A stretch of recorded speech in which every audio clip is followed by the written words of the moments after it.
প্রিয় দর্শক, সাজ্জাদ কাদেরের প্রীতি নিন, শুভেচ্ছা নিন। এই মুহূর্তে আপনাদের সামনে কথা বলতে এসে জন্মাষ্টমী উপলক্ষে সেনাপ্রধানের বক্তৃতা এবং আমার কথা, এই প্রসঙ্গ, এই শিরোনামটিকে বেঁধেই আমি এই মুহূর্তে আপনাদের সামনে কথা বলতে চাই।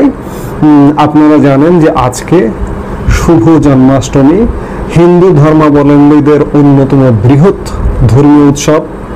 শ্রীকৃষ্ণের জন্মদিন উপলক্ষে সারা দেশে ধর্মীয় ভাবগম্ভীর্য ও উৎসব মুখর পরিবেশে উদযাপিত হচ্ছে এই দিনটি।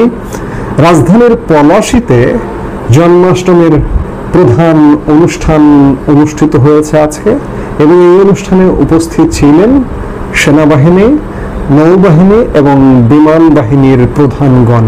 শনিবার 16 আগস্ট বিকেলের আয়োজনে তারা সবাইকে সৌহার্দ্য ও সম্প্রীতির সঙ্গে বসবাসের আহ্বান জানান এবং প্রতিশ্রুতি দেন দেশের জনগণের যে কোনো আয়োজনে সশস্ত্র বাহিনী সব সময় পাশে থাকবে। জন্মাষ্টমীর অনুষ্ঠানে সেনাপ্রধান জেনারেল ওয়াকারুজ্জামান বলেন, এ দেশ সবার, এখানে কোনো জাতি, ধর্ম বা বর্ণের ভেদাভেদ থাকবে না। আমরা সবাই একসঙ্গে সব সময় আপনাদের পাশে থাকব। খুব চমৎকার কথা বলেছেন, খুবই ভালো কথা বলেছেন, প্রশংসার কথা বলেছেন, প্রশংসনীয় কথা বলেছেন। কিন্তু বিগত 1 বছরে আমরা কি দেখছি? 1 বছর আগে ঠিক এই অগাস্ট মাসে 5ই আগস্ট বিগত আওয়ামী লীগ সরকারের যখন পতন হয়ে গেল, 5 আগস্ট বিকেলবেলা সেনাপ্রধান জেনারেল ওয়াকারুজ্জামান দুপাশে 2 প্রধান, বিমান বাহিনী প্রধান এবং নৌবাহিনী প্রধানকে দাঁড় করিয়ে গণমাধ্যমের সামনে বললেন যে আমি দায়িত্ব নিচ্ছি বাংলাদেশের।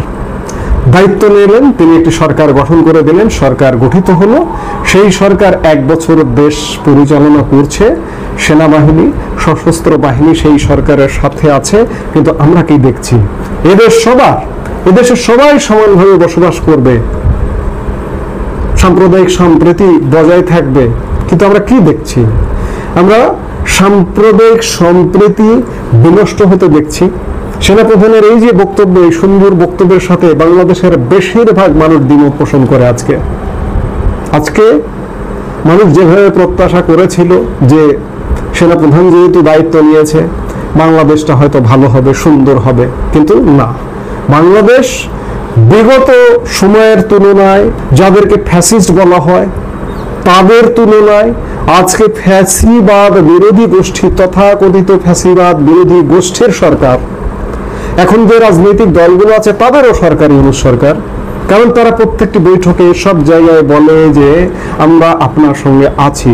এমনকি সেনাবাহিনী, সশস্ত্র বাহিনীও বলেন, এমনকি সেনাপ্রধানও বলেন যে এই সরকারকে সর্বোচ্চ সহযোগিতা দিতে হবে, সর্বোচ্চ সহযোগিতা দেব, এই সরকারের পাশে আমরা আছি। এই পাশে থাকা সরকার, আপনারা সবাই যেখানে আছেন সেখানে বাংলাদেশের মানুষ আসলে ভালো নেই। এটি সশস্ত্র বাহিনী, সেনাবাহিনী, সেনাপ্রধান, তেল বাহিনী প্রধান আপনারা নিশ্চয়ই বুঝছেন, কিন্তু দেশের মানুষকে আপনারা ভালো রাখতে পারছেন না। এই দায় আপনাদের এই দায় নিতেই হবে। এটি হয়তো আমি সমালোচনা করছি আপনারা নিজেরাও একটু আত্মসমালোচনা করুন যে এই দায়টা আপনাদের নিতে হবে। আরেকটি খুব গুরুত্বপূর্ণ, যে এই যে সেনাপ্রধান যে বক্তব্য দিয়েছেন, এই বক্তব্যের আমরা একটি ক্লিপ দেখে আসবো। ক্লিপটা দেখি, তারপরে আমি ওই জায়গাটার পরিবেশটা নিয়ে একটু কথা বলতে চাই। চলুন ক্লিপটা দেখি। শুভ জন্মাষ্টমীর শুভেচ্ছা। আজকে এই ঐতিহাসিক কেন্দ্রীয় শুভ জন্মাষ্টমীর মিছিলের উদ্বোধনী অনুষ্ঠানে আমাকে এখানে আমন্ত্রণ করার জন্য আমি সংশ্লিষ্ট সকলকে আমার পক্ষ থেকে আন্তরিক কৃতজ্ঞতা এবং ধন্যবাদ জানাচ্ছি। আপনারা দেখলেন যে সেনাপ্রধান বক্তব্য দিচ্ছেন জন্মাষ্টমীর অনুষ্ঠানে, এবং তার পেছনের ব্যাকড্রপটা একটু খেয়াল করুন। ব্যাকড্রপে কি লেখা আছে? তারুণ্যের প্রথম ভোট ধানের শীষের পক্ষে হোক। ধানের শীষ কার? একটি বিশেষ রাজনৈতিক দলের বা বাংলাদেশ জাতীয়তাবাদী দল এই মুহূর্তে ফ্যাসিবাদ বিরোধী যে জোটটা, সেই জোটের প্রধান রাজনৈতিক দল বিএনপি। বিএনপির একটা ব্যাকড্রপ পিছনে নিয়ে বিএনপির ভোটের প্রচারণা, ভোট এখনো যদিও বা দূরকিবাদ বহুদূরের, পেছনে একটা ব্যাকড্রপ নিয়ে সেনাপ্রধান বক্তব্য রাখছেন। এটি সেনাপ্রধানের এই বক্তব্যটা এইরকম প্রেক্ষাপটে, এইরকম পরিবেশে বক্তব্য রাখাটাই কতটুকু যুক্তিযুক্ত হয়েছে এটি সেনাপ্রধান নিজেই বলতে পারবেন। কারণ সেনাপ্রধান বা সশস্ত্র বাহিনীর যে কোনো বাহিনীরই প্রধান, বিমান বাহিনী, নৌবাহিনী, তারা তো হবেন সব দলের। বিশেষ একটা রাজনৈতিক দলের ব্যানার ব্যাকড্রপ পিছনে আপনি একটি অনুষ্ঠানের বক্তব্য দেবেন, এটি আপনার কাছে কাম্য নয়। বিএনপির ব্যাকড্রপ পিছনে রেখে, ওই যে বললাম যে সচেতন ভাবে হোক বা অচেতন ভাবে হোক, অসচেতন ভাবে হোক, যেভাবেই হোক, এটি মনে হয় খুব একটা শোভনীয় হয়নি, ভালো হয়নি। যাই হোক, বক্তব্য দিয়েছেন সেনাপ্রধান জন্মাষ্টমীর অনুষ্ঠানে একটি রাজনৈতিক দলের ব্যাকড্রপকে পেছনে রেখে। এটি নিয়ে অবশ্যই সোশ্যাল মিডিয়ায় ব্যাপক সমালোচনা দেখলাম, বিধায় আমিও আলাপ করতে এলাম। এবং সেনাপ্রধানের যে বক্তব্য যে আমরা সবাই, আমরা হিন্দু, মুসলমান, বৌদ্ধ, খ্রিস্টান সবাই একসাথে বসবাস করব, কিন্তু সত্যিকার অর্থে সেনাপ্রধানের কিংবা সশস্ত্র বাহিনীর এই বিষয়টা উপলব্ধি করতে হবে যে আজকে বাংলাদেশ সবাই একসাথে, দূরের কথা আজকে মুসলমানদের, মুসলমান, হিন্দু, বৌদ্ধ, খ্রিস্টান কেউ সুস্থভাবে বাংলাদেশে বসবাস করতে পারছে না। কাজে সেনাপ্রধানের এই চমৎকার বক্তব্য আছে, কাজে নেই, খাতায় আছে, গেরস্তের খাতায় গরু আছে কিন্তু গোয়ালে নেই, অবস্থাটা এমনটা হয়েছে। নিশ্চয়ই তারা উপলব্ধি করছেন। আমাদের বাংলাদেশকে জানি না যে তারা এই পরিস্থিতি থেকে উদ্ধার করবেন কিনা, কিংবা বাংলাদেশের পরিস্থিতি আরো খারাপ হবে কিনা, সেগুলো আমরা দেখবো। আমরা দেখছি, অনেক কিছু দেখছি, সামনে নিশ্চয়ই আরো অনেক কিছু দেখতে হবে। সেগুলো দেখবার অপেক্ষায় আমরা রইলাম। আমরা সামনে দেখি আরো কি অবনতি হয় নাকি উন্নতি হয়, সেগুলো আমরা দেখবো নিশ্চয়ই। প্রিয় দর্শক, সাজ্জাদ কাদিরের প্রীতি নিন, শুভেচ্ছা নিন। এই মুহূর্তে আপনাদের সামনে কথা বলতে এসে, শেষ হলো ট্রাম্প পুতিন বৈঠক, পৃথিবীর জন্য কি হলো, এই প্রসঙ্গটা নিয়ে আপনাদের সামনে কথা বলবো। আমি যদি মুদ্রা কথা একদম কথার শুরুতে এই আলাপটা এইভাবে বলি যে এই বৈঠকটা কি বিষয়ে আমরা দেখলাম?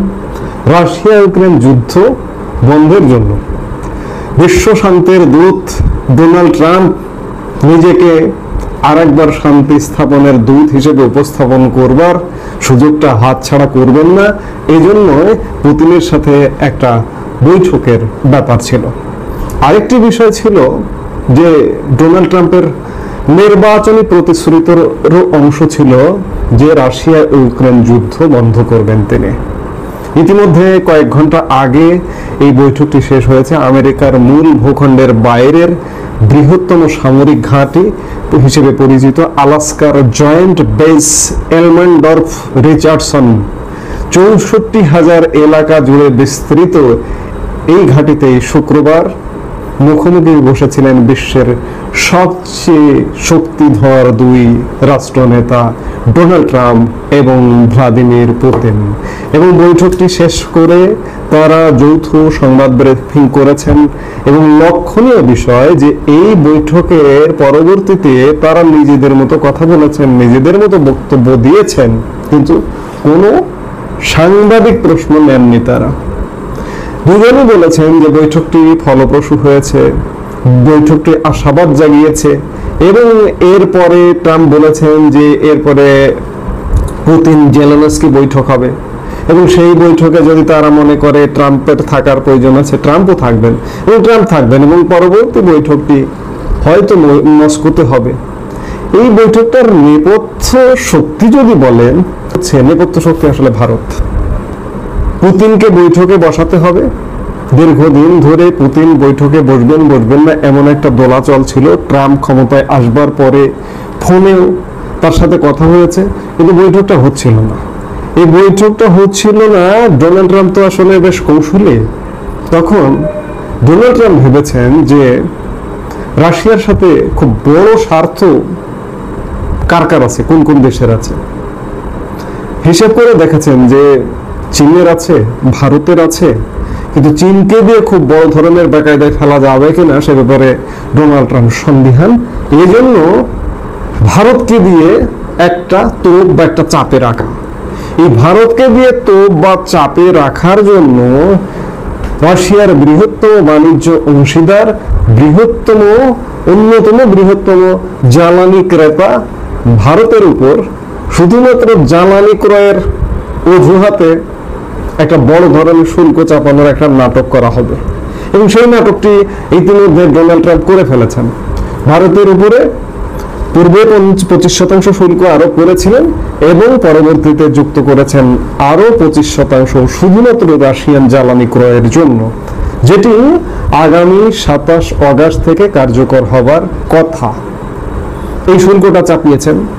এই শুল্কটা চাপানোর ফলে রাশিয়া বা ভ্লাদিমির পুতিন যেন মনে করে যে আমাদের বৃহত্তম বাণিজ্য অংশীদারকে এত বড় একটা চাপে ফেললো, তাহলে কি করা যায়, তাহলে বৈঠকটা করি। এর প্রেক্ষিতেই বৈঠকটা অনুষ্ঠিত হয়েছে। এই বৈঠকটা আসলে ফলপ্রসূ হয়েছে, বলা যায় বৈঠকটা ইতিবাচকই হয়েছে। এই বৈঠকটাকে কেন্দ্র করে সামনে হয়তো রাশিয়া ইউক্রেন যুদ্ধও আসবে, রাশিয়া ইউক্রেন যুদ্ধ বন্ধের দিকেও যাবে বলে আমার কাছে মনে হয়। আর অন্যদিকে যে ভারতের উপর যে চাপটা দেওয়া হয়েছে, এই চাপটা আমি ধারণা করছি, এটা আমার ধারণা, এই চাপটা যে কোনো মুহূর্তে লাঘব হতে পারে। আরেকটি বৈঠক হতে পারে, বা সেই বৈঠকের আগে লাঘব হতে পারে, কিংবা সেই বৈঠকের পরে লাঘব হতে পারে। এই ভারতের উপর শুল্ক চাপটার প্রধান উদ্দেশ্যই হচ্ছে পুতিনের সাথে ট্রাম্পের একটা বৈঠক।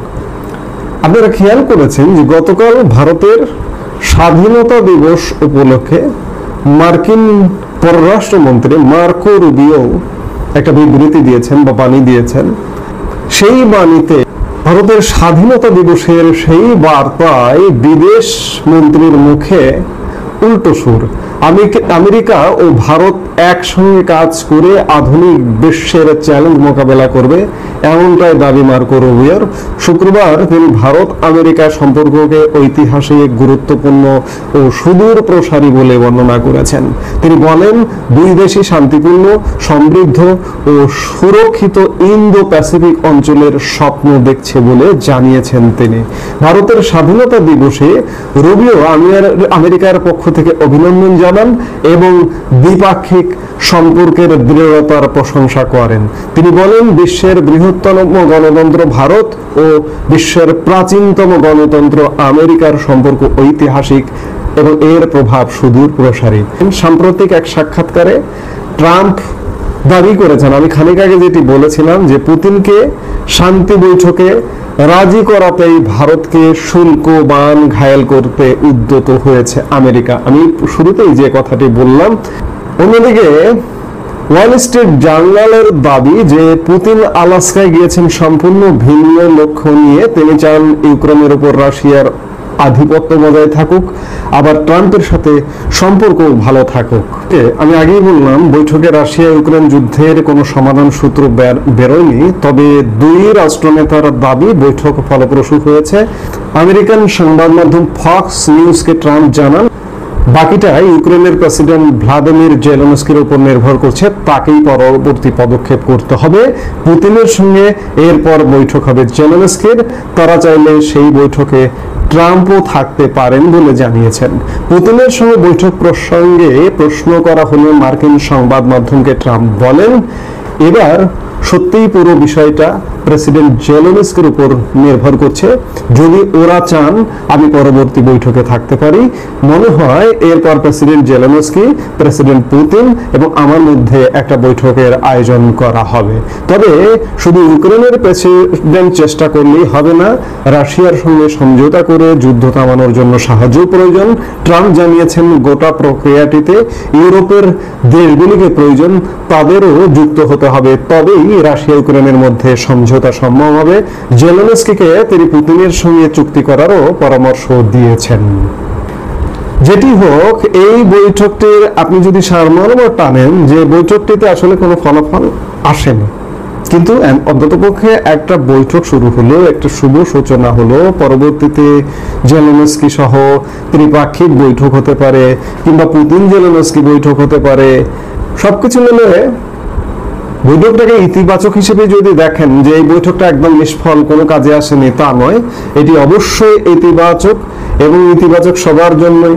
ভারতের জন্য হতে পারে, রাশিয়ার জন্য হতে পারে, রাশিয়ার অন্যান্য বাণিজ্য অংশীদার যারা আছে ভবিষ্যতে তাদের উপরেও শুল্ক চাপানো হবে কিনা মার্কিন, সেই বিষয়গুলো নিশ্চয়ই আলাপ হয়েছে। এখন দেখার বিষয় যে আগামীতে কি ঘটে বা কি ঘটতে যাচ্ছে।